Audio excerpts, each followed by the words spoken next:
since I hope that Serbian language will be the next one official language of European Union, so I will use the opportunity to address all participants in Serbian.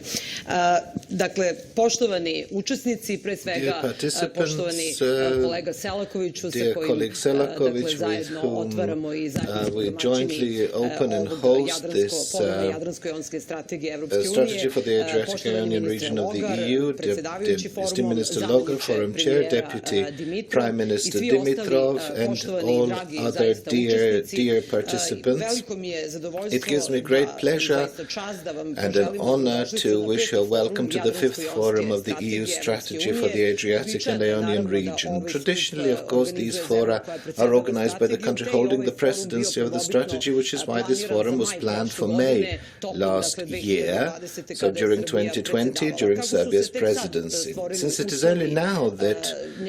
we enjoy the favorable condition to hold this forum, this one will certainly be different from the previous one, and this is why we managed to organize it even in this virtual way on a digital platform. I think it's a very important moment, not just for the Western Balkans and Serbia, but for Europe as a whole and the EU and the rest of the world, and to speak about some important aspects of our cooperation, because if you've learned anything from 2020 as a turning point year, we have entered a new phase of creating our joint future, and I believe through our macro-regional strategy of the Adriatic Ionian Initiative, all the countries surrounding this basin and which have already defined themselves as a bloc of countries that are linked both culturally and historically, but also through our interests toward future interests, and to contribute to revitalize Europe and sustainable development in Europe with revitalized and sustainable Western Balkans, and most of the countries in this initiative are countries in the Western Balkans. That is why I believe that, and I'd like to thank our colleagues from Slovenia to have made it possible early in 2021. We organized this forum still under the Serbian presidency, the 5th Adriatic Ionian Forum. I'd also like to wish a warm welcome to North Macedonia, who have recently joined the strategy and the initiative, and thus this strategy has become the only strategy of the EU to include more non-EU than EU member states. And this is proof of the potential of the countries in the region, both those that are already EU candidate countries as well as potential candidates, to improve these capacities reflected in what is most important, which is to improve our cooperation also away from negotiations and work on towards a better future for both our citizens and citizens of the EU. North Macedonia has already demonstrated its proactive approach, and we look forward to their even greater engagement in achieving the strategy goals, especially in view of linking the hinterland with the Adriatic and Ionian Seas. These 2 days, we shall hear from over 60 interesting participants who will talk about diverse experiences during different forms of cooperation during a global pandemic, primarily through examples of good practices. Nevertheless, I believe that our main concern, bearing in mind what I've already said, will be dedicated to efforts to improve the partnership between us in the Western Balkans as an integral part of the Adriatic Ionian region, and all the challenges that these countries and we all face in an effort to realize their strategic priorities in the areas which represent the pillars of the strategy, primarily in the areas of transport, energy, and in the environment. And everything that, I would say, main key policies, joint policies of the EU, which refer to sustainable growth, inclusive growth, and instruments for its achievement through the green agenda, digitalization, infrastructural, and every other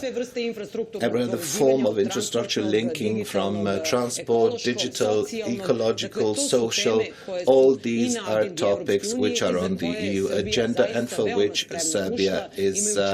already prepared, bearing in mind that about a year ago we've defined our national investment plan, Serbia 2025,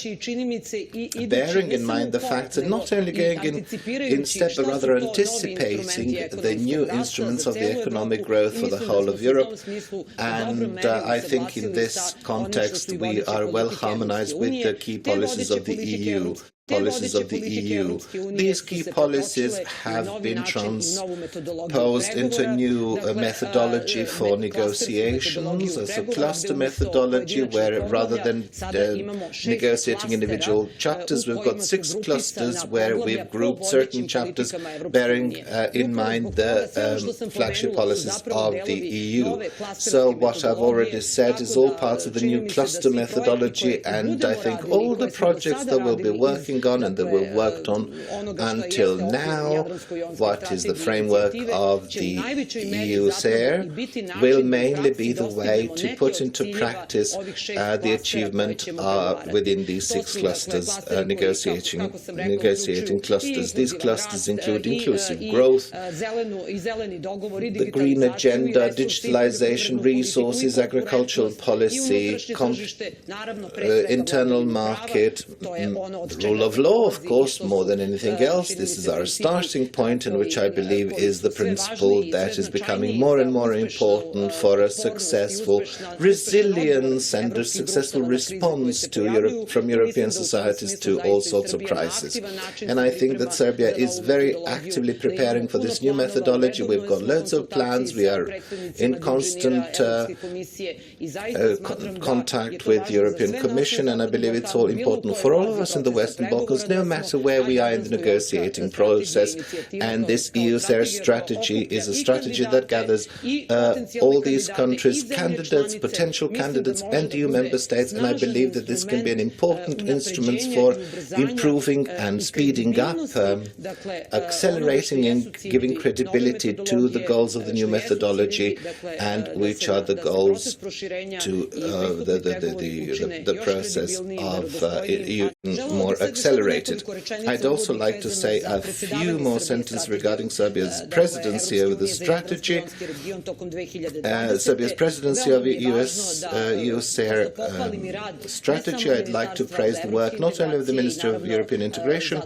and also those in charge of this process in the Ministry of Foreign Affairs, my associates, Mr. Dacic, and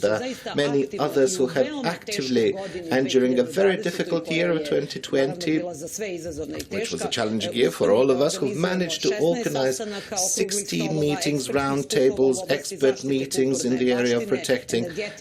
cultural heritage, energy and cooperation among universities. In spite of the pandemic, we held a ministerial meeting in May, which resulted in the adoption of a ministerial declaration aimed at the implementation of the strategy in the following 12 months.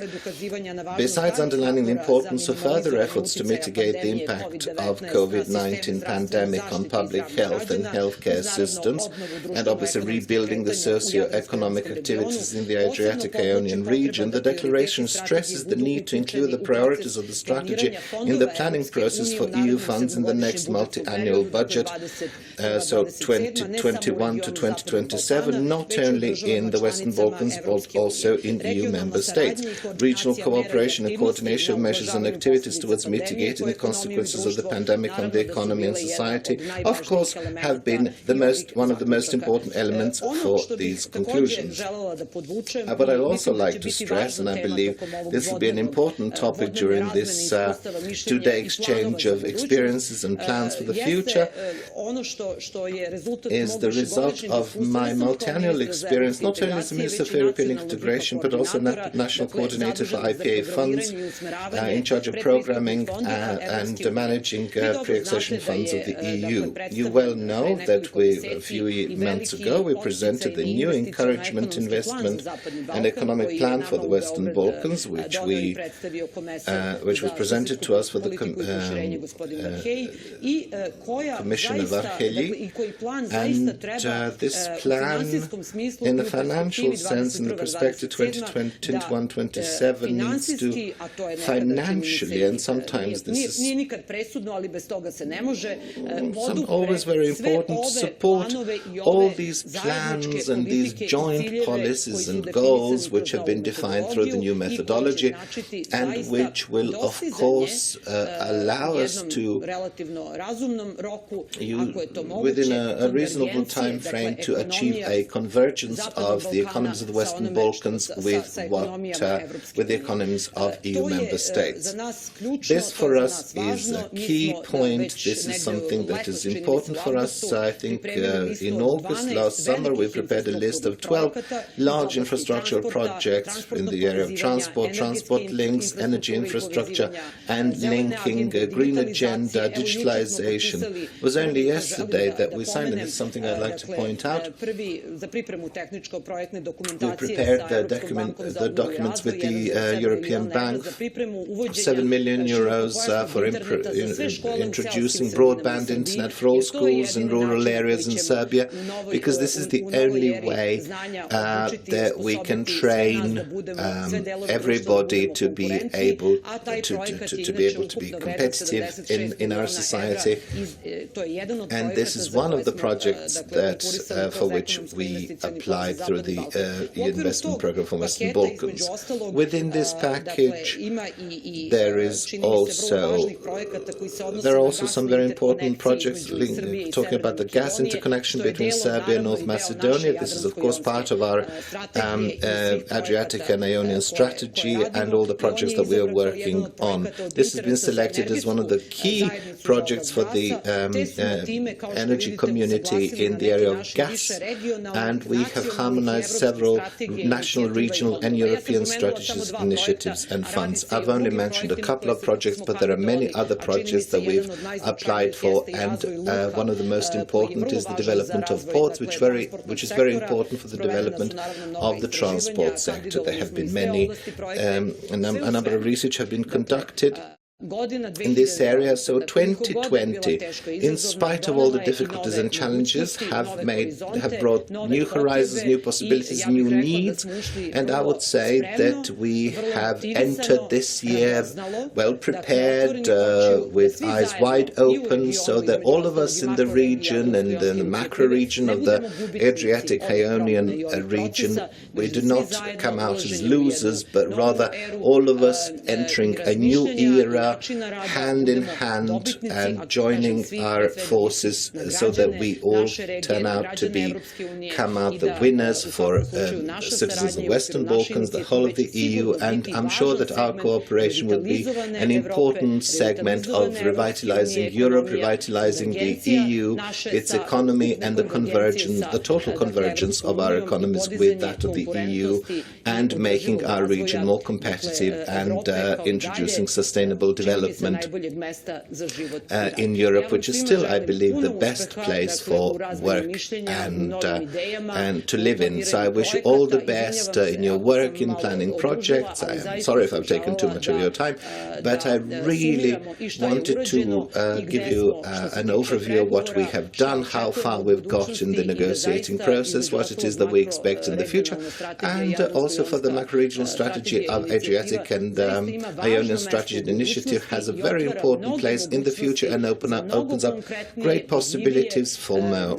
evident, visible joint projects and development. That has been the case so far. Once again, I wish you every success, and even if I have to do this virtually, welcome to Belgrade and welcome to Serbia.